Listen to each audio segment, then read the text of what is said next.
Հիշելով Երևանի քաղաքապետարանի ծրագրերը, հարգելի գործընկերներ, երբ որ մենք քիչ ենք խոսում, եւ մենք քիչ ենք խոսում դա վստահաբար, որովհետեւ այն ծավալի աշխատանքը, որ այսօր է անում Երևանի քաղաքապետարանը, որևէ մի տասնամյակի կամ 20-ամյակի հետ համեմատելը դժվար է։ Եվ այդտեղ վստահաբար այդ ծավալի աշխատանքների մեջ լինում են նաև խնդրահարույց հարցեր, ինչպես նաև ունենք մանկապարտեզներ, ունենք այգիներ 1-2 հատ, որ տենց դժվար է process-ը գնում, բայց այնուամենայնիվ, երբ որ դրականի մասին մենք շատ չենք խոսում, անընդհատ չենք թմկահարում, միգուցե սխալ համեստությունից ելնելով, այնա գնում են, բան են, ասֆալտ են սկսում քերել ճկուտներով։ Միտեղ, որտեղ որ Երևանի քաղաքապետարանը աշխատանքը չի ընդունել։ Ու դա է հիտը դառնում TikTok-յան։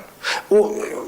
այնուամենայնիվ այդ վատ լուրերը միշտ մարդկանց ուշադրությունը ավելի են գրավելու, դրանում չի հարցը, բայց մեր պարտականությունն է այն ինչ որ մենք անում ենք, պատշաճ ներկայացնենք երևանցիներին, որովհետև ժողովուրդ ջան, եկեք անկեղծ լինենք, այս 3 տարվա ընթացքում այս ծավալի աշխատանքներ, երամյա այս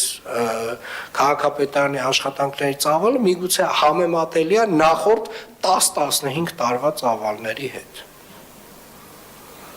Հաջորդը, պարոն Թևոսյան, փոխհատուցման մասին խնդրում եմ խոսեք։ Պարոն քաղաքապետ, փոխհատուցման մասով կուզեի ասել, որ անցած երկուշաբթի օրը ունեցել ենք մոտ 290 բողոք, երկուշաբթի օրվա դրությամբ, մոտ 95 ակտիվ քաղաքացի հարթակով եւ մոտ 200-ը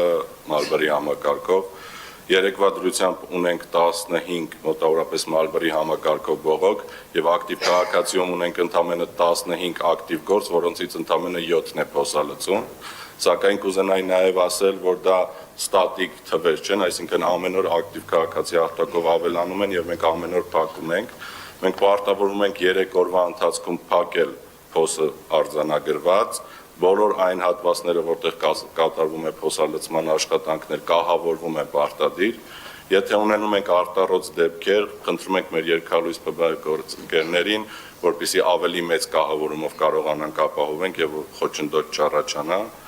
այսքանը դերևս։ Շատ լավ։